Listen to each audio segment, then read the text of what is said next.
चलो, हेलो साथियों, वेलकम एक बार फिर से आप सभी का। और आज हम फिर से नेक्स्ट सेशन लेके आए हैं क्विज का।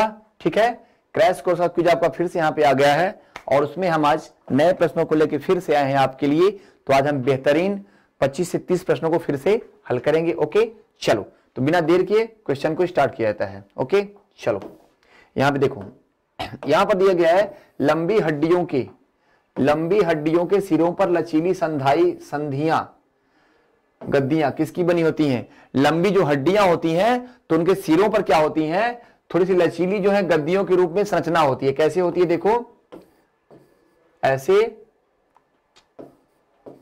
ये हड्डी है यहाँ पे, तो यहाँ पे क्या है? एक ऐसी संरचना बनी होती है। ठीक है, एक ऐसी संरचना बनी होती है। ठीक है, तो इस संरचना को बोला क्या कहते हैं? पेशियां कहते हैं, स्नायु कहते हैं, उपास्थि कहते हैं, कंडरा कहते हैं। देखो पेशियां का मतलब मसल्स हो गया, स्नायु माने लिगामेंट हो गया, इसको कहेंगे इसको हम कार्टिलेज बोलेंगे और इसको क्या बोलेंगे हम लोग? टेंडन कहेंगे। ठीक है, इसको हम लोग टेंडन कहेंगे। ठीक है, तो यहाँ पूछ रहा है कि लंबी हड्डियों के सिरों पर जो लचीली गद्दियां होती हैं वो किसकी बनी होती हैं? तो यहाँ पर आपका जो आंसर क्या हो जाएगा? उपास्थि होगा। ठीक है, उपास्थि क्या है? उपास्थि यानी कार्टिलेज ये क्या करती है? ये लंबी हड्डियों के जो किनारे होते हैं, जैसे देखो यहां पर देख रहे हो ना, यहां पर ये है ऐसे, तो यहां पर जो हड्डियां होती हैं ये क्या करती हैं? यहां पे किनारे पर क्या होती है? उपास्थि यानी कार्टिलेज की टोपी होती है। कार्टिलेज क्या होती है? कार्टिलेज मुलायम लचीली होती है। ठीक, क्यों? ये यहां पे क्यों होती है? ये दो हड्डियों को आपस में टकराने से रोकती है। क्या करती है? दो हड्डियों को आपस में टकराने से रोकती है। और यहाँ जो पेशियां होती हैं, तो पेशियां आपकी गति के लिए जिम्मेदार होती हैं। स्नायु जो होता है लिगामेंट, तो ये आपकी हड्डी को हड्डी से जोड़ता है। ठीक है, यानी हड्डियों को हड्डियों से कौन जोड़ता है? तो लिगामेंट जोड़ता है। और यहाँ पे जो कंडरा दिया है यानी जो टेंडन दिया है, क्या करेगा? टेंडन, तो टेंडन जो होता है क्या करता है? टेंडन आपके हड्डियों को मांसपेशियों से जोड़ता है। किससे? बोन टू मसल, हड्डियों को मांसपेशियों से जोड़ता है। कौन जोड़ता है? आपका टेंडन जोड़ता है। ठीक है, तो यहां पर जो आपका आंसर क्या हो जाएगा? आपका उपास्थि हो जाएगा। ठीक है, आपका आंसर होगा आपका उपास्थि हो जाएगा। क्लियर? चलो नेक्स्ट क्वेश्चन।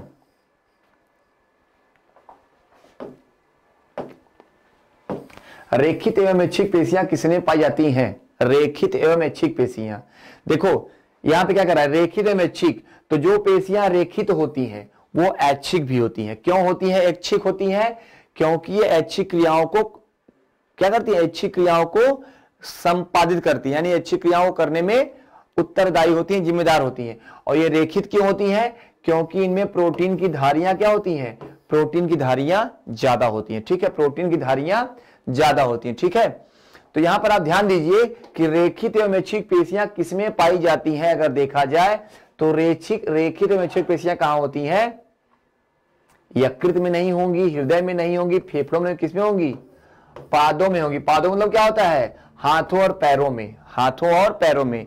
पादों को क्या बोलते हैं हम लोग? लिम्स बोलते हैं। लिम्ब मतलब क्या होता है? अग्रपाद और पश्चपाद, फोर लिम्ब और हिंड लिम्स। तो हाथों और पैरों की जो पेशियां होती हैं वो कैसी होती हैं? वो रेखित होती हैं और ऐच्छिक होती हैं। अब ये कैसे? क्योंकि इनमें एक्टिन और मायोसिन नामक प्रोटीन होती है। इनमें एक्टिन और मायोसिन, इनमें क्या होती है? इनमें एक्टिन और मायोसिन नामक प्रोटीन होती है जो क्या करती है? जो आपकी मांसपेशियों में गति को कंट्रोल करती है, यानी गति के लिए जिम्मेदार होती है। एक्टिन और मायोसिन करती क्या है? ये आपकी मांसपेशियों में पाई जाने वाली प्रोटीन है जो क्या करती है? जो आपकी पेशियों को गति के लिए वो करती है, स्टिमुलेट करती है, प्रेरित करती है। ठीक है, तो यहाँ पे कहां होती है? ये लिम्ब में होती है, यानी पादों में होती है, यानी अग्रपाद और पश्चपाद में होती है। ठीक है, चलो थर्ड क्वेश्चन देख लीजिए भैया फटाफट आपका। तंत्रिका कोशिकाएं किस भ्रूणीय स्तर से बनती हैं? तंत्रिका कोशिकाएं पूछ रहा है किस भ्रूणीय स्तर से बनती हैं? एंडोडर्म से बनती हैं कि मीजोडर्म से बनती हैं कि एक्टोडर्म से बनती हैं या एक्टोडर्म और मीजोडर्म दोनों से बनती हैं? तंत्रिका कोशिकाएं किन्हें कहते हैं हम? तो इन्हें कहते हैं नर्व सेल। ठीक है, किन्हें कहते हैं? नर्व सेल कहते हैं। बिल्कुल बिल्कुल, धन्यवाद सोनू जी।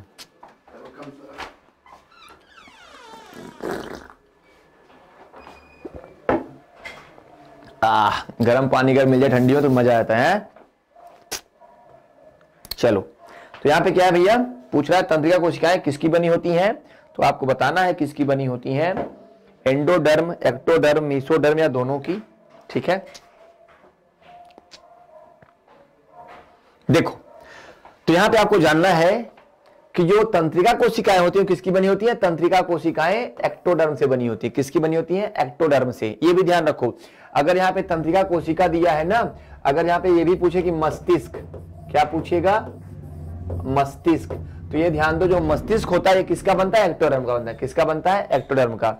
और जो मीजोडर्म है, क्या है मीजोडर्म, मीजोडर्म से क्या बनती है, मीजोडर्म से आपके संयोजी ऊतक बनते हैं। क्या बनते हैं, संयोजी ऊतक बनते हैं। जैसे आपका रुधिर हो गया, हड्डी हो गई, उपास्थि हो गई, आपका लिगामेंट हो गया, आपका टेंडन हो गया, ये सब किसके बनते हैं, तो ये सब मीजोडर्म से बनते हैं। ठीक है, मीजोडर्म से बनते हैं। ठीक है, चलो अगला क्वेश्चन। ठीक है, नेक्स्ट क्वेश्चन देखते हैं हम लोग। कंडरा, कंडरा मतलब क्या होता है भैया, पहले देख लो, टेंडन। क्या होता है, टेंडन। ठीक है, टेंडन जोड़ती है, टेंडन जोड़ती है, किसको जोड़ती है, पेशी को पेशी से यानी मसल टू मसल, हड्डी को हड्डी से यानी बोन टू बोन, तंत्रिका को पेशी से यानी नर्व न्यूरॉन्स टू मसल, या पेशी को हड्डी से यानी मसल टू बोन। यहां पर मैंने बताया आपको ना कि देखो जो टेंडन होती है, जो टेंडन होती क्या करती है, आपके वो बोन टू मसल। ठीक है, हड्डी को हड्डी से कौन जोड़ेगा, लिगामेंट। ठीक है, ठीक है, और पेशी को हड्डी से कौन जोड़ेगा, तो क्या होगा आपका आंसर, आपका आंसर नंबर डी हो जाएगा। ठीक है, आपका आंसर क्या जाएगा, डी। क्या करेगा, टेंडन मांसपेशियों को हड्डियों से जोड़ता है। क्या करेगा, ये मांसपेशियों को हड्डियों से जोड़ता है। क्लियर है, चलो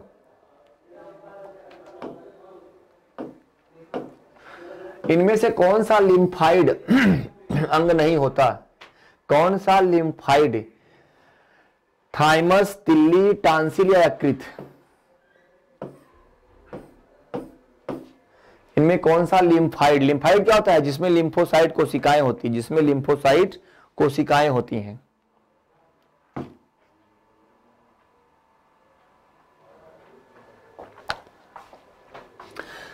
तो इसमें कौन सा लिम्फाइड, लिम्फाइड क्या होता है, जहां पे भक्षण कार्य होता है, जहां पे फैगोसाइट कोशिकाएं होती हैं। ठीक है, तो देखो थाइमस ग्रंथि क्या करती है, ये भी आपकी प्रतिरक्षा तंत्र का निर्माण करती है। थाइमस क्या करती है, ये भी आपके प्रतिरक्षा तंत्र का निर्माण करती है। तिल्ली यानी क्या, स्प्लीन, ये भी करती है। टांसिल ये भी क्या करते हैं, ये भी इसमें लिम्फाइड होते हैं। तो यकृत क्या है, यकृत क्या है, लिम्फाइड अंग नहीं है। यकृत क्या है, एक लिम्फाइड अंग नहीं है। लिम्फाइड अंग क्या होते हैं, जहां पे लिम्फोसाइट कोशिकाएं निर्मित होती हैं। लिम्फाइड अंग क्या होते हैं, जहां पे लिम्फोसाइट सेल्स बनती हैं।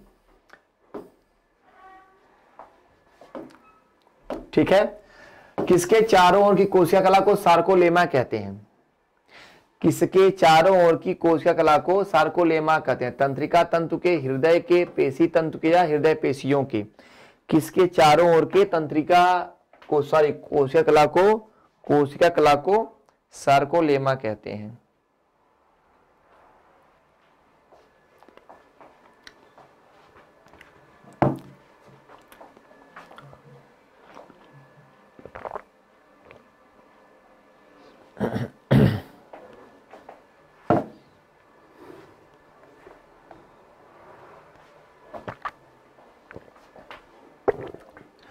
देखो जो तंत्रिका तंतु होते हैं ये तो नर्व फाइबर होते हैं।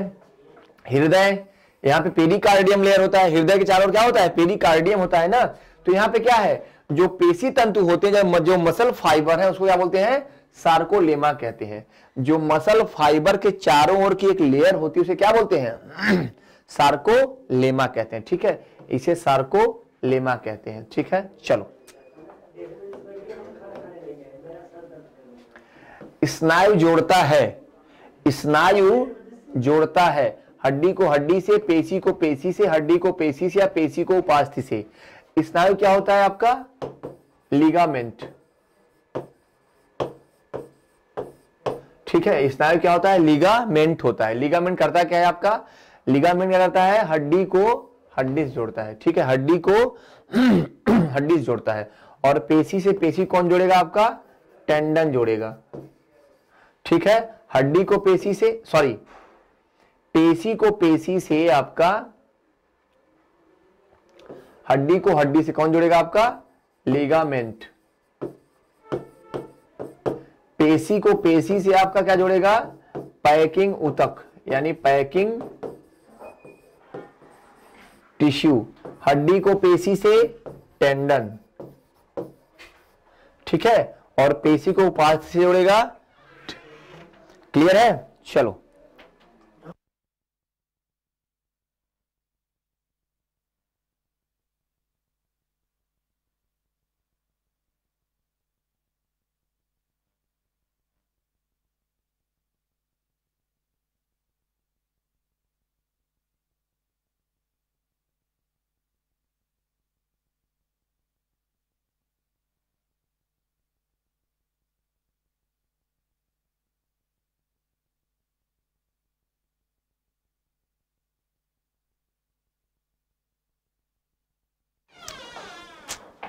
ठीक है, तो यहां पे क्या होगा आपका ऑप्शन, स्नायु क्या जोड़ेगा आपको, हड्डी को हड्डी से। लिगामेंट क्या करेगा, हड्डी को हड्डी से जोड़ेगा, ठीक है, लिगामेंट हड्डी को हड्डी से जोड़ेगा।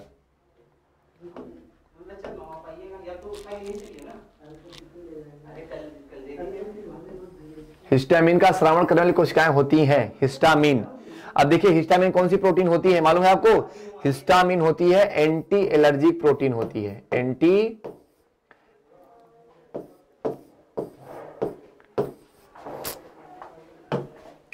हिस्टामिन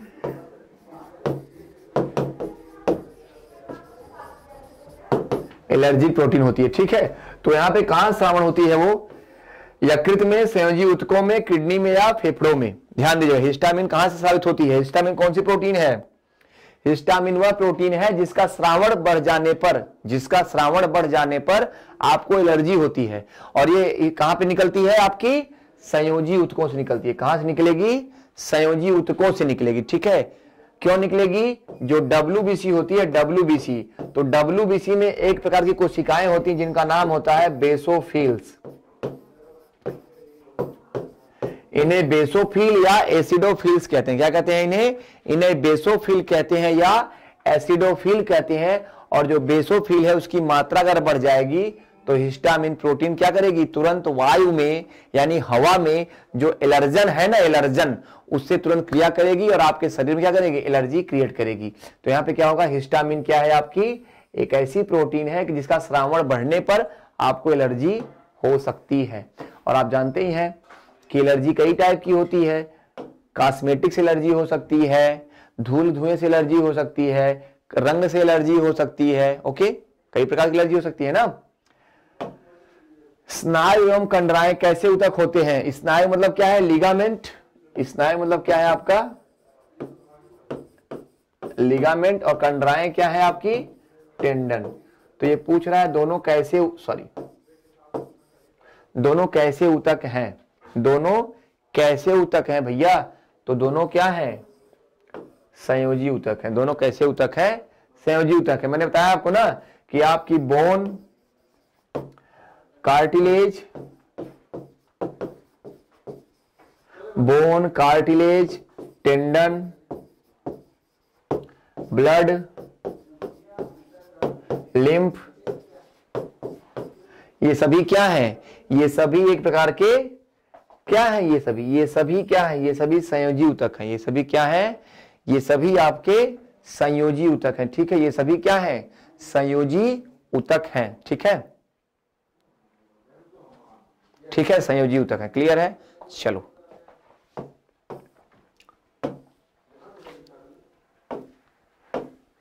इनमें से कौन सा एक प्रकार का ऊतक है, इनमें से कौन सा एक प्रकार का ऊतक है, आहार नाल, यकृत या लीवर, रुधिर या अग्नाशय, पेनक्रियाज।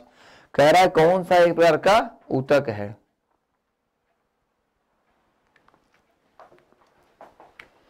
बताओ फटाफट, इनमें से कौन सा एक प्रकार का ऊतक है। देखो आहार नाल तो एक प्रकार का एक ग्रंथि है ना, एक ग्रंथि है मनुष्य की। यकृत क्या है, ये भी एक ग्रंथि है। अग्नाशय क्या है, ग्रंथि है। ये सभी क्या है भाई, कोशिकाओं से बने होते हैं। तो कोशिकाओं के समूह को ऊतक कहते हैं ना, तो ये सभी क्या है, ऊतकों के समूह है। लेकिन यहाँ पे क्या है, रुधिर क्या है, रुधिर ये क्या है आपका संयोजी ऊतक है, संयोजी ऊतक है। यानी ये क्या है आपका, ये आपका कनेक्टिव टिश्यू है। क्या है, कनेक्टिव टिश्यू है। ठीक है, ये कनेक्टिव टिश्यू है। क्लियर है। चलो, तो लीवर रुधिर क्या है आपका भैया, कनेक्टिव टिश्यू है। ठीक है, रुधिर क्या है, कनेक्टिव टिश्यू है। ठीक है, अब कह रहा है हृदय पेशियां रेखित होती हैं और इनके पेशी तंतु होते हैं। हृदय पेशियां रेखित होती हैं, इनके पेशी तंतु होते हैं।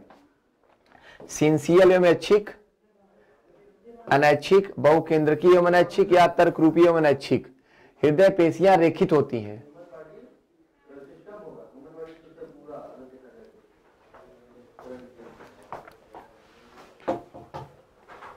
जो आपकी हृदय पेशियां होती हैं वो कैसी होती हैं,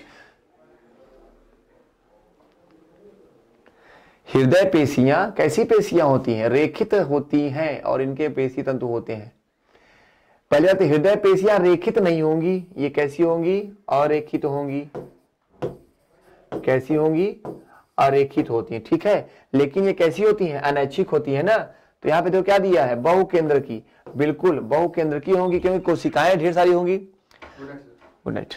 कोशिकाएं होंगी यहाँ पे, कोशिकाएं क्या, कोशिकाएं ज्यादा होंगी। कोशिकाएं ज्यादा होंगी क्या होगा, ये अनैच्छिक। कोशिकाएं ज्यादा होंगी क्या होंगी, केंद्रक। भाई कोशिका क्या, केंद्रक क्या होता है, जितनी कोशिकाएं उतना केंद्रक होता है ना। केंद्रक क्या होता है, प्रत्येक कोशिका का अपना अपना केंद्रक होता है।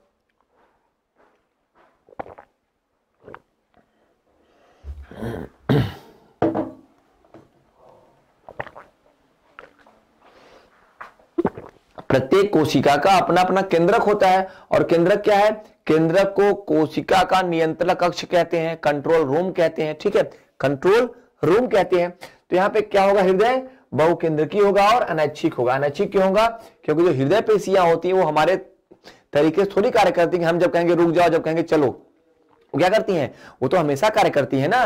तो जो पेशियां अपने नियंत्रण में न हो उसे क्या बोलते हैं, उसे अनैच्छिक पेशियां कहते हैं। ठीक है, जैसे पाचन की पेशियां हैं, हृदय की पेशियां हैं, रुधिर की पेशियां, सब क्या है, ये सब अनैच्छिक है। अब भैया हम पढ़ा रहे हैं तो रुधिर तो हमारा बह रहा है ना। आप पढ़ रहे हैं तो आपका रुधिर क्या, आपका रुधिर तो सर्कुलेट कर रहा है ना।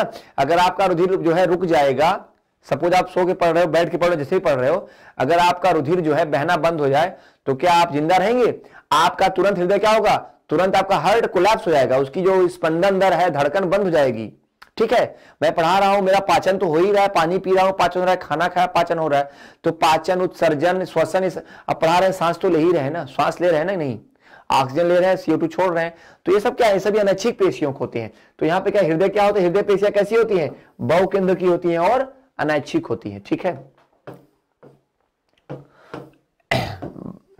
चलो क्वेश्चन नंबर 12, हार्बेशियन नलिकाएं और तंत्र कहां पाए जाते हैं, पक्षियों की हड्डियों में, मेढक की हड्डियों में, उपास्थि में, केवल स्तनियों की हड्डियों में, केवल स्तनियों की हड्डियों में। ठीक, तो कह रहा है हार्बेशियन नलिकाएं। अब देखो यहां पे इसको जानो, हार्बेशियन नलिकाएं है क्या। ये देखो, ये एक बड़ी हड्डी हो गई, तो यहां पे जो है इसके शरीर में एक तंत्र होता है। ये जो नलिका है ना, जिसमें क्या होती है, जिसमें अस्थिमज्जा बनती है, जिसमें अस्थिमज्जा बनती है, तो क्या कहलाती है, ये हार्बेशियन नलिकाएं कहलाती हैं। और ये भी ध्यान रखो कि जो स्तनधारी जंतु होते हैं उसमें हार्बेशियन नलिकाएं होती हैं। ठीक है, स्तनधारी जंतुओं में हार्बेशियन नलिकाएं होती हैं और केवल स्तनधारियों में ही होती हैं हार्बेशियन नलिकाएं। और ये कहां होती है, जहां पे बड़ी हड्डियां होती हैं, कहां पे, जहां पे लंबी और बड़ी हड्डियां होती हैं वहां पे क्या होती हैं, हार्बेशियन नलिकाएं होती हैं, हार्बेशियन ट्यूब होती हैं। और ये कहां पे होती हैं, केवल स्तनियों की हड्डियों में, केवल मैमल्स के हड्डियों में होती हैं। ठीक है, पक्षियों में नहीं होंगी, मेढक में नहीं होंगी, उपास्थि में नहीं होंगी, किसी में नहीं होंगी। ठीक है, तो ये कहां पे होंगी, आपके स्तनियों की हड्डियों में होती हैं। ठीक है, चलो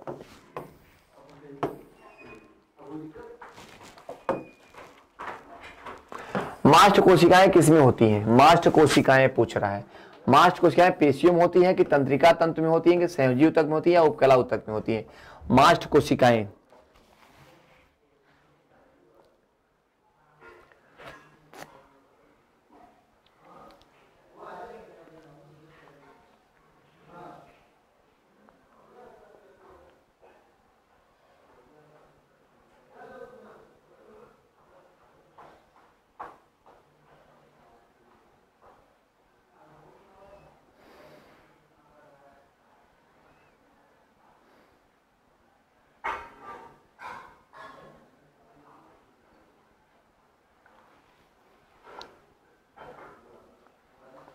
ठीक है, चलो।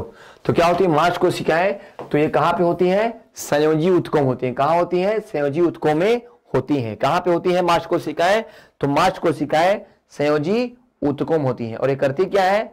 ये प्रतिरक्षा तंत्र, एलर्जी आदि के नियंत्रण के लिए जिम्मेदार होती है। ठीक है, प्रतिरक्षा तंत्र के लिए जिम्मेदार होती है। ठीक है, एलर्जी के लिए जिम्मेदार होती हैं। आपके शरीर में थोड़ी सी जो गड़बड़ी बड़ी होगी तो उसके लिए क्या होती है? मांस कोशिकाएं। यानी क्या है? ये आपकी प्रतिरक्षी कोशिकाएं। क्या है ये? प्रतिरक्षी कोशिकाएं होती हैं। कौन सी कोशिकाएं? मास्ट कोशिकाएं। ठीक है, चलो क्वेश्चन नंबर 14। हड्डियों को कठोर बनाने वाले लवण, हड्डियों को कठोर बनाने वाले लवण मुख्यतः होते हैं कैल्शियम और मैग्नीशियम के फास्फेट, सोडियम और मैग्नीशियम के फास्फेट, कैल्शियम और मैग्नीशियम के सल्फेट, या ये सब? हड्डियां कठोर क्यों होती है पहले बताओ, यही पूछ रहा है।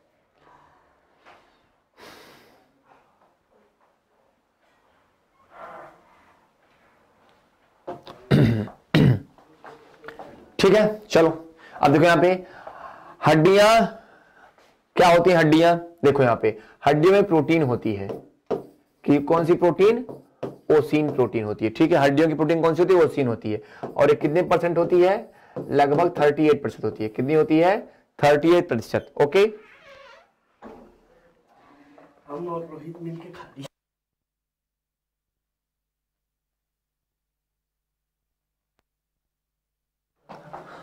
तो हड्डियों में प्रोटीन कितनी होती है? कौन सी प्रोटीन है? Ossein protein. ओके, हड्डियों में कौन सी प्रोटीन होती है? ओसीन प्रोटीन होती है। ठीक है, लेकिन जो शेष 62% बच रहा है, जो शेष 62% बच रहा है वो क्या है? वो आपके कैल्शियम, मैग्नीशियम और फास्फोरस होते हैं। क्या होते हैं? कैल्शियम, मैग्नीशियम और फास्फोरस होते हैं। ठीक है, तो यहां पे क्या है? कैल्शियम और मैग्नीशियम जो फास्फेट होते हैं ये करते क्या है? ये आपकी हड्डियों को कठोर बनाते हैं। कैल्शियम और मैग्नीशियम के जो फास्फेट होते हैं क्या करते हैं? हड्डियों को कठोर बनाते हैं। ठीक है, तो यहां पे आप ध्यान रखिएगा, ऑप्शन नंबर ए आपका सही उत्तर होगा। ठीक है, हृदय पेशियां होती हैं, हृदय पेशियां होती हैं अरेखित एवं ऐच्छिक, रेखित एवं ऐच्छिक, कम माइटोकॉन्ड्रिया युक्त, स्वतः उत्पादित प्रेरणा द्वारा उत्तेजित या रेखित एवं ऐच्छिक? फटाफट बताओ, हृदय पेशियां होती हैं।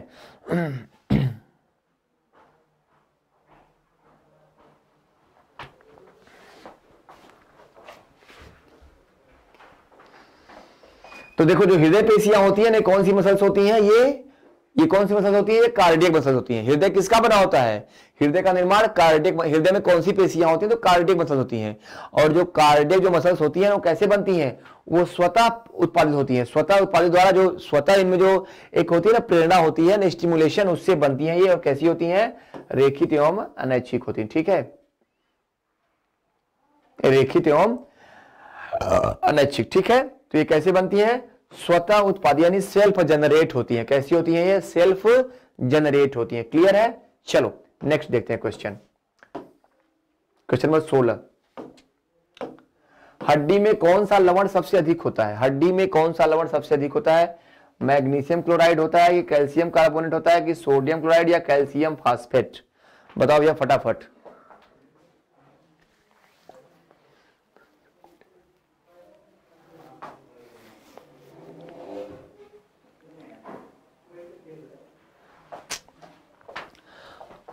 ठीक है, हड्डी में कौन सा लवण होता है? तो आप बताओ यहां पे मैग्नीशियम क्लोराइड होता है MgCl2, calcium carbonate CaCO3, sodium chloride NaCl या कैल्शियम फास्फेट CaPO4?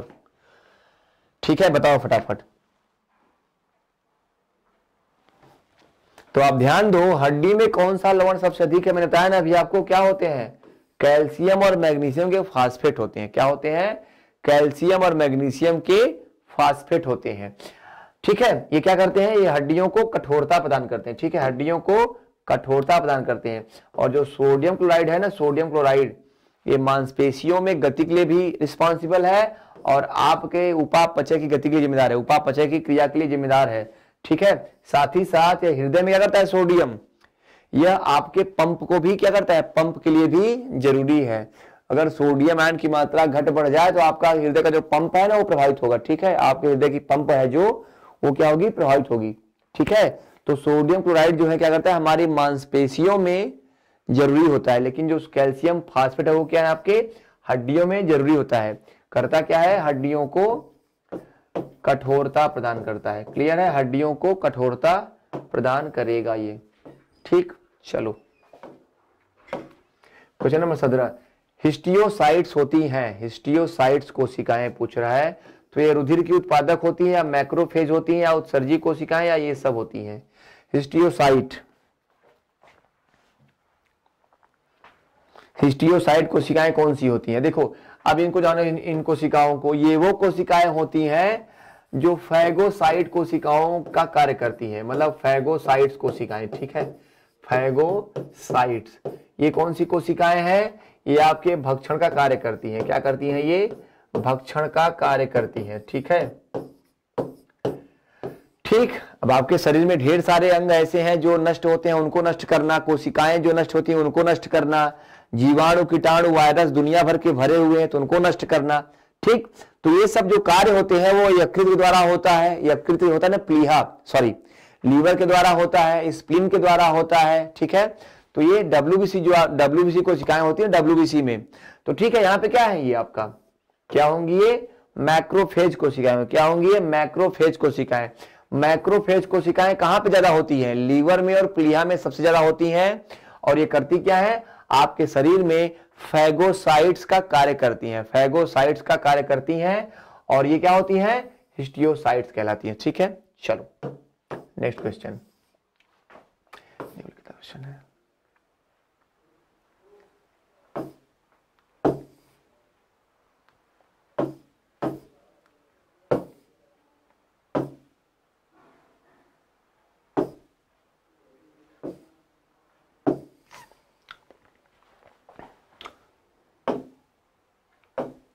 प्रोटीन की कमी से होता है, प्रोटीन की कमी से होता है एथेरोस्क्लेरोसिस, क्वाशियोरकर, बावल सिंड्रोम या न्यूरोलैटरिज्म, न्यूरोलैटरिज्म। ठीक है, न्यूरोलैटरिज्म। ठीक है, तो पूछ रहा है कि प्रोटीन की कमी से क्या होता है, तो यहां पे ध्यान दीजिएगा, जो प्रोटीन की कमी से रोग होता है वो क्या होता है आपका? क्वाशियोरकर होता है। क्या होता है? क्वाशियोरकर। देखो हमारे शरीर में प्रोटीन क्या है? प्रोटीन जो होता है वो एमिनो अम्ल के रूप में रहता है। प्रोटीन किसके रूप में रहेगा? एमिनो अम्ल के रूप में रहेगा। और करता क्या है? ये कोशिकाओं में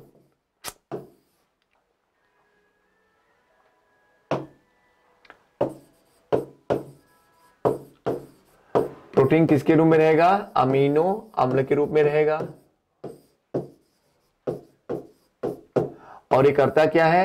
ये आपके शरीर में टूट फूट की मरम्मत करेगा, यानी क्या करेगा? ये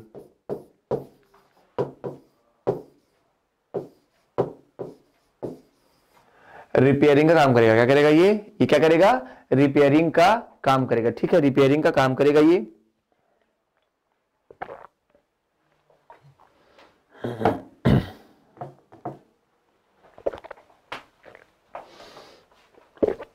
ठीक है, तो प्रोटीन कमी से क्या होगा? क्वाशियोरकर होगा। ठीक है, तो जब प्रोटीन की हमारे शरीर में कमी होती है तो क्या होता है? एक तो क्वाशियोरकर हो गया, और दूसरा क्या होता है? एक बीमारी और होती है जिसको बोलते हैं मैरास्मस बोलते हैं। क्या कहते हैं इसे? मैरास्मस कहते हैं। ठीक है, मैरास्मस और क्वाशियोरकर क्या है? प्रोटीन की कमी से होने वाले रोग हैं। देखो अब प्रोटीन की नीड हमको कितनी होती है? तो वेट के अनुसार जो है, लगभग वेट के अनुसार क्या है?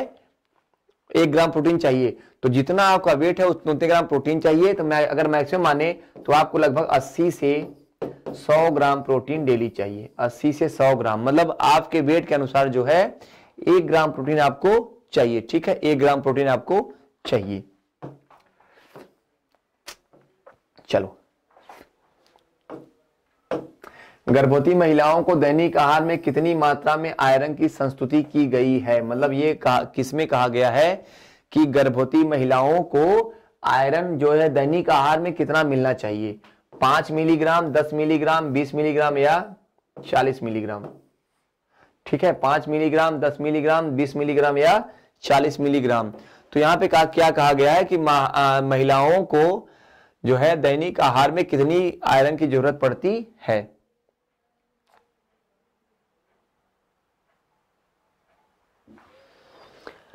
चलिए देखिए क्वेश्चन फटाफट ही बताइए आप लोग कि महिलाओं को कितना आहार चाहिए। देखो जो गर्भवती महिलाएं होती हैं उनको प्रोटीन चाहिए। प्रोटीन जो है जैसे आप 70 ग्राम है तो उनको 100 ग्राम चाहिए, ठीक है, थोड़ी ज्यादा मात्रा में प्रोटीन चाहिए। और जो आपका आयरन है तो उनको पर डे कितना चाहिए, 40 मिलीग्राम आयरन चाहिए। क्यों चाहिए, क्योंकि अगर हीमोग्लोबिन की मात्रा नहीं बढ़ेगी तो जो पैदा होने वाला बच्चा है ना वो क्या क्या होगा, कमजोर होगा। क्या होगा, कमजोर होगा। क्यों कमजोर होगा, क्योंकि हीमोग्लोबिन का स्तर कितना होना चाहिए मानव शरीर में, 12 से 15 ग्राम, 12 से 15 ग्राम प्रति 100 ml क्या ब्लड में। ब्लड के 100 ml में हीमोग्लोबिन कितना होना चाहिए, तो 12 से 15 ग्राम होना चाहिए, 12 से 15 ग्राम होना चाहिए, ठीक है। तो यहां पे क्या है, डेली जो नीड है उनकी कितनी होनी चाहिए, 40 मिलीग्राम, 40 मिलीग्राम उनको डेली आयरन चाहिए। आयरन करता क्या है, आयरन देखिए आप यहां पे हीमोग्लोबिन है, यहां पे देखिए हीमोग्लोबिन है,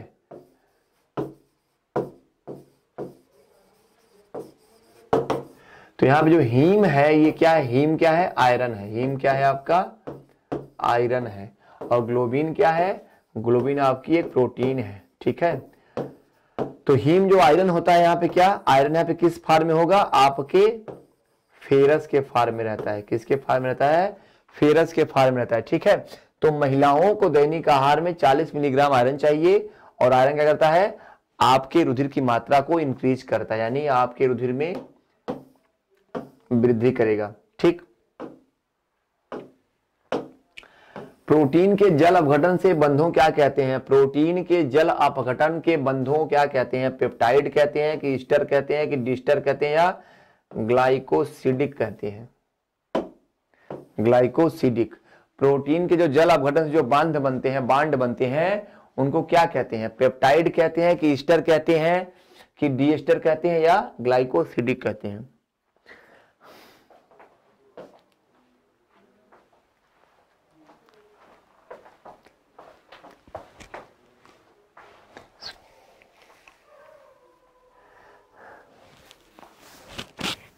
ठीक है, चलो यहां पे, तो यहां पे देख लो बच्चों आप लोग कि जब प्रोटीन का जल अपघटन होगा तो उसे जो बंध बनते हैं उनको क्या बोलेंगे, प्रोटीन के जल अपघटन से बने जो बंध होते हैं तो उनको हम क्या बोलेंगे, पेप्टाइड, ईस्टर, डिस्टर या ग्लाइकोसिडिक। अब देखो यहां पर आपको जरूरत है समझने की, यहां पे देखो जो प्रोटीन होता है वो पहले पेप्टोन्स में, फिर आपका पेप्टाइड में, फिर क्या आपका पेप्टाइड में, ठीक है, फिर आपका क्या है पेप्टाइड में। तो जो प्रोटीन का जो जल अपघटन होगा तो क्या बनेगा, ये इसके बंध क्या कहलाएंगे, आपके पेप्टाइड बांड कहलाएंगे। क्या कहलाएंगे, पेप्टाइड बांड कहलाएंगे। और आपके शरीर में जो प्रोटीन होती है वो आमाशय में जब पचती है, आमाशय में, यह आमाशय में किसके रूप में रहती है, तो पेप्टोन्स के रूप में रहती है। किसमें, जब आमाशय में रहती है तो पेप्टोन्स के रूप में टूटती है। और जब ये इसका पाचन जब आपके आंत में होता है यानी छोटी आंत में, तो क्या होती है, आपकी ग्रहणी में जो प्रोटीन है किसके रूप में टूटती है, आपके पेप्टाइड में। ग्रहणी माने क्या, छोटी आंत, ग्रहणी मतलब छोटी आंत, स्मॉल इंटेस्टाइन, स्मॉल इंटेस्टाइन, ठीक है। तो आपका जो प्रोटीन है वो पेप्टोन्स में टूटता है, फिर पेप्टाइड में टूटता है, ठीक है। तो यहाँ पे जो प्रोटीन के जल अपघटन से जो बांड बनते हैं, बंध बनते हैं, उन्हें क्या बोलते हैं हम लोग, पेप्टाइड बंध कहते हैं, ठीक है, पेप्टाइड बंध कहते हैं। क्वेश्चन नंबर 21,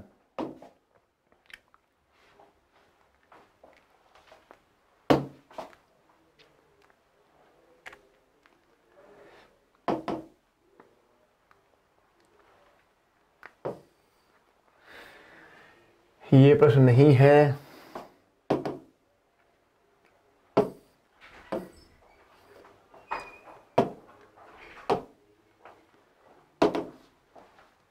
अच्छा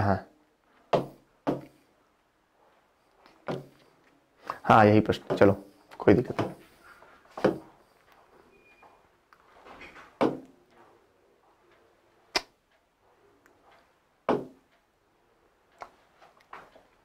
बोर्ड ही हैंग कर जा रहा है अब।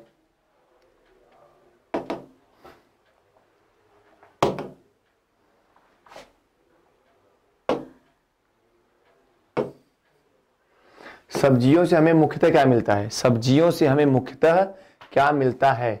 विटामिन मिलता है कि शर्करा मिलती है कि प्रोटीन मिलता है या वसा मिलती है? सब्जियों से मुख्यतः हमें क्या मिलता है?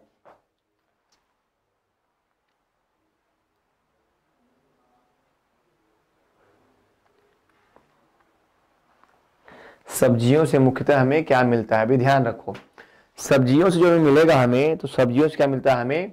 सब्जियों से हमें विटामिन मिलते हैं। सब्जियों से क्या मिलेंगे? सब्जियों से हमें विटामिन मिलेंगे। ठीक है, क्या मिलते हैं? विटामिन मिलते हैं। कैसे? देखो, विटामिन कौन से पदार्थ होते हैं? विटामिन वे पदार्थ होते हैं जो हमारे आहार में शामिल किए गए तत्वों से हमें प्राप्त होते हैं। जैसे हम जो भी आहार ग्रहण करते हैं उनसे हमें विटामिन प्राप्त होते हैं। ठीक है, क्यों? क्योंकि विटामिन का निर्माण हमारे शरीर में नहीं होता, इन्हें हम क्या करते हैं? इन्हें हम वायु स्रोत से ग्रहण करते हैं। ठीक है, क्लियर है? अब प्रोटीन किससे मिलेगी हमें? प्रोटीन मिलती है आहार से। वसा किससे मिलेगी? वो भी आहार से मिलेगी। शर्करा किससे मिलेगी? वो भी आहार से मिलेगी। तो यहाँ पे जितने भी कंपोनेंट दिए गए हैं सभी हमें किससे मिलेंगे? किससे मिलेंगे? जो हम अपने आहार में वस्तुएं शामिल करते हैं। तो जो सब्जियां होती हैं, तो सब्जियों से क्या मिलेगा हमें? विटामिन मिलता है। अब विटामिन होते क्या है? तो विटामिन जो होते हैं हमारे लिए क्या होते हैं? बहुत ही लाभदायक होते हैं, यानी जीवनदायी पदार्थ हैं। ये क्या होते हैं? रासायनिक रूप से क्या होते हैं? रासायनिक रूप से बिल्कुल हमारे लिए बिल्कुल बहुत न्यूट्रिएंट के रूप में होते हैं। और ये क्या करते हैं? हमारे शरीर को रोगों से लड़ने में सक्षम बनाते हैं, शारीरिक वृद्धि और विकास में सहायक होते हैं। शारीरिक वृद्धि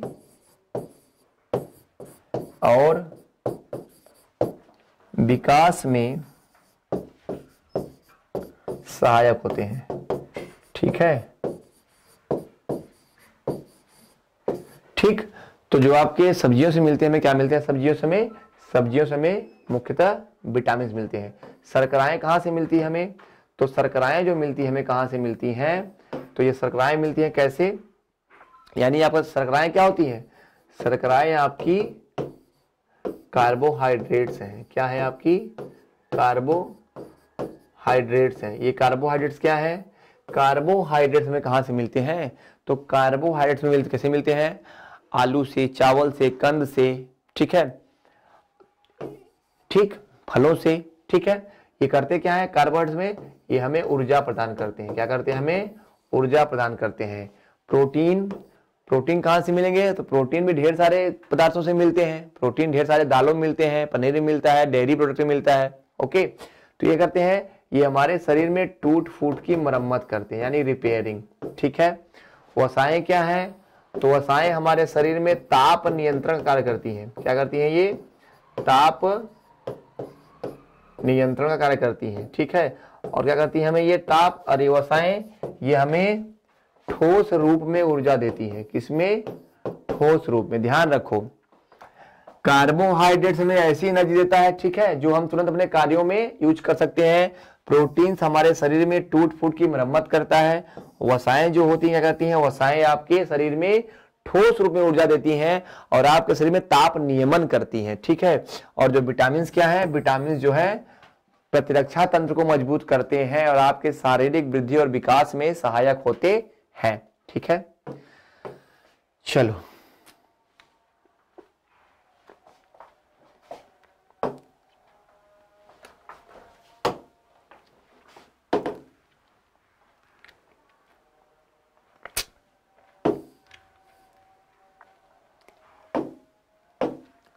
लैक्टोज की सर्वाधिक प्रतिशत मात्रा किसके दूध में होती है? पूछ रहा है लैक्टोज। देखो, लैक्टोज क्या है? लैक्टोज एक शर्करा होती है जो दूध में होती है। ध्यान रखो, लैक्टोज कौन सी शर्करा है? जो दूध में होती है। तो ये किसके दूध में अधिक होती है? गाय के दूध में कि भैंस के दूध में कि मानव माता या बकरी के दूध में? लैक्टोज की मात्रा पूछ रहा है, सबसे ज्यादा कहां पे होती है?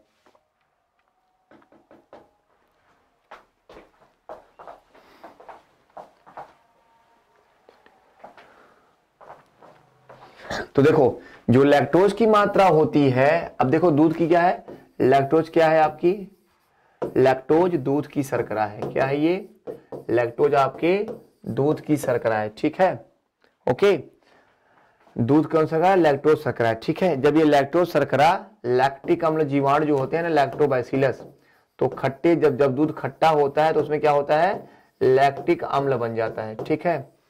ओके, तो जो लैक्टोज शर्करा होती है वो मानव माता यानी महिलाओं के दूध में ज्यादा होती है, ठीक है। महिलाओं के दूध में ज्यादा होती है, ठीक है। लैक्टोज की जो प्रतिशत मात्रा होती है, प्रतिशत मात्रा जो होती है कहाँ होती है? तो मानव के मतलब जो महिलाएं होती है उनके दूध में ज्यादा होती है।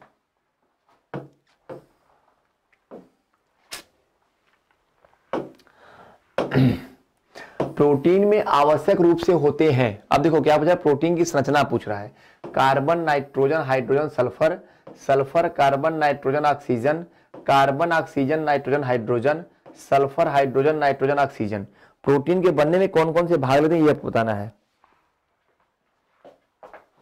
तो देखो यहां पे जो प्रोटीन्स होते हैं, देखो प्रोटीन्स बने किसके होते हैं? तो प्रोटीन्स बनते हैं CHO और N से, CHO और N से। और इसमें क्या होता है? देखो यहां पे CH हो गया, ठीक है। ये किसके बनते हैं? ये कार्बन, हाइड्रोजन, ऑक्सीजन और नाइट्रोजन के होते हैं। किसके होते हैं? कार्बन, हाइड्रोजन, नाइट्रोजन और ऑक्सीजन के यौगिक होते हैं। कौन? प्रोटीन, ठीक है। तो प्रोटीन क्या होते हैं? कार्बन, ऑक्सीजन, नाइट्रोजन और हाइड्रोजन के यौगिक होते हैं, ठीक है। क्लियर है? अब अगर देखा जाए कार्बन, हाइड्रोजन और ऑक्सीजन, तो इनसे क्या बनता है? तो इनसे कार्बोहाइड्रेट बनते हैं। इनसे क्या बनते हैं? कार्बोहाइड्रेट बनते हैं। लेकिन कार्बन, ऑक्सीजन, नाइट्रोजन और हाइड्रोजन से क्या बनता है आपका? प्रोटीन बनता है, ठीक है। क्या बनता है आपका? प्रोटीन। प्रोटीन क्या होता है? प्रोटीन हमारे शरीर में क्या करता है? हड्डियों की वृद्धि, हड्डियों की मरम्मत और हड्डियों के स्वस्थ रहने में सहायक होता है।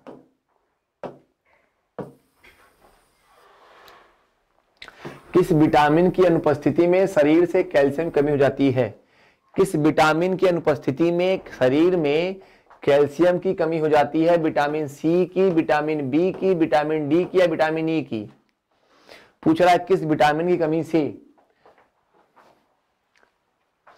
शरीर में कैल्शियम की कमी हो जाती है? बताओ फटाफट इसको।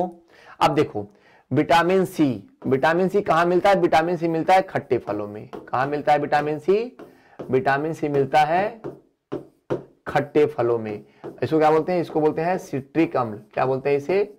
सिट्रिक फलों मिलता है, ठीक है, सिट्रिक अम्ल। क्लियर है? विटामिन बी क्या होता है? विटामिन बी क्या बोलते हैं? विटामिन बी को बोलते हैं विटामिन बी कॉम्प्लेक्स। क्या बोलते हैं विटामिन बी को? Vitamin B complex, B complex. यहां पे ये क्या है? विटामिन सी आपका सिट्रस के फलों में मिलता है। कहां मिलता है? सिट्रस फलों में, यानी खट्टे फलों में। क्लियर है? विटामिन ई कहां मिलेगा? विटामिन ई कहां मिलेगा? ऐसे बीज में जिसमें तेल निकलता, जैसे फ्लैक्स के, मतलब अलसी वलसी के, नारियल के तेल में, ठीक है, अंकुरित अनाज में, ठीक है, गेहूं के बीज में या अंकुरित गेहूं के तेल में मिलता है विटामिन सी। विटामिन ई क्या है आपका? विटामिन ई को क्या बोलते हैं हम लोग? बोलते हैं इसे विटामिन ई को टोकोफेरॉल कहते हैं। विटामिन ई को टोकोफेरॉल कहते हैं। अब विटामिन डी क्या है? यही आपका आंसर भी है। विटामिन डी है क्या? तो विटामिन डी क्या है? कैल्सीफेरॉल है। क्या है विटामिन डी? कैल्सीफेरॉल, ठीक। और ये होता क्या है? ये ऐसा विटामिन है कि अगर आपके शरीर में इसकी कमी हो जाए तो क्या हो जाएगा? आपके शरीर में अगर इसकी कमी हो जाए तो बच्चों में एक बीमारी होती है जिसे हम बोलते हैं, अपनी भाषा में बोलते हैं सूखा रोग, या कहते हैं इसे रिकेट्स। क्या कहते हैं? रिकेट्स कहते हैं। और वयस्कों में क्या होता है? तो वयस्कों में क्या हो जाएगा? वयस्कों में हो जाएगा ऑस्टियोमलेशिया हो जाएगा। क्या हो जाएगा? ऑस्टियोमलेशिया। ये सिंगापुर वाला मलेशिया नहीं है, ठीक है। ये क्या होगा? ऑस्टियोमलेशिया। इसमें क्या होता है? हड्डियां क्या होती है? कमजोर होती है। उनमें क्या होती है? उनमें गति प्रभावित होती है और इनमें कंपन होती है, ठीक है। तो विटामिन डी कमी क्या होगी? विटामिन डी की कमी हो जाएगी, ठीक है। तो अगर विटामिन डी कमी हो जाएगी तो क्या होगा? आपके शरीर में कैल्शियम की मात्रा बिल्कुल घट जाएगी। ठीक है, कैल्शियम की मात्रा बिल्कुल घट जाएगी। ठीक है, चलो घटते हुए क्रम में मानव शरीर में विद्यमान प्रमुख तत्व हैं। घटते क्रम में पूछ रहा है, मतलब बढ़ते से घटते क्रम में। कैल्शियम, लोहा, sodium, phosphorus, calcium, phosphorus, potassium, गंधक, कैल्शियम, फास्फोरस, गंधक, पोटेशियम, सोडियम, या कैल्शियम, फास्फोरस, पोटेशियम, लोहा। यहाँ पे जो गंधक है इसको क्या बोलेंगे हम लोग? इसको हम बोलेंगे सल्फर। ठीक है, क्या बोलेंगे इसे? सल्फर बोलेंगे। ठीक है, क्या बोलेंगे इसे? सल्फर बोलेंगे। ठीक, चलो घटते हुए क्रम में मानव शरीर में विद्यमान प्रमुख तत्व है, पूछ रहा है आपसे। ठीक, घटते हुए क्रम में मानव शरीर में विद्यमान प्रमुख तत्व हैं। ठीक है, चलो देखो, तो यहां पे जो आपका प्रमुख पूछ रहा है घटते क्रम में, तो घटते क्रम में क्या होगा? देखो, सबसे पहले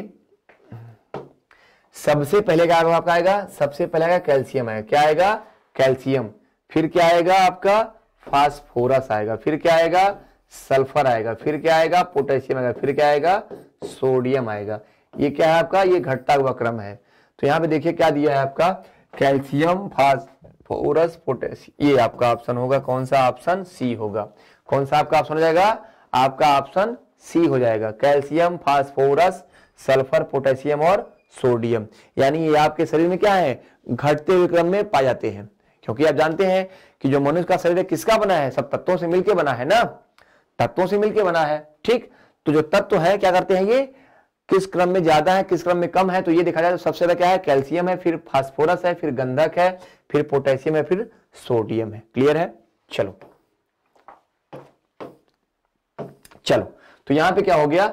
आपके प्रश्नों की जो श्रृंखला थी वह समाप्त हो गई है। ठीक है, ओके, हम फिर मिलेंगे नेक्स्ट सेशन में आपसे नए प्रश्नों को लेकर के। अभी हमारी कौन सी? अभी हमारी बायोलॉजी की जो सीरीज चल रही है ना, जिसमें हम जूलॉजी और बॉटनी के प्रश्नों को हल कर रहे हैं। उसके बाद फिर हम भौतिक विज्ञान, रसायन विज्ञान के प्रश्नों को हल करेंगे। ओके, तो उम्मीद है दोस्तों आपको आज का सेशन बहुत अच्छा लगा होगा। ठीक है, हम फिर से मिलेंगे नेक्स्ट सेशन में ऐसे ही प्रश्नों को लेकर के, और आपसे फिर मुलाकात होगी नेक्स्ट सेशन में। तब तक के लिए आप सभी को धन्यवाद। Have a good day. Thank you.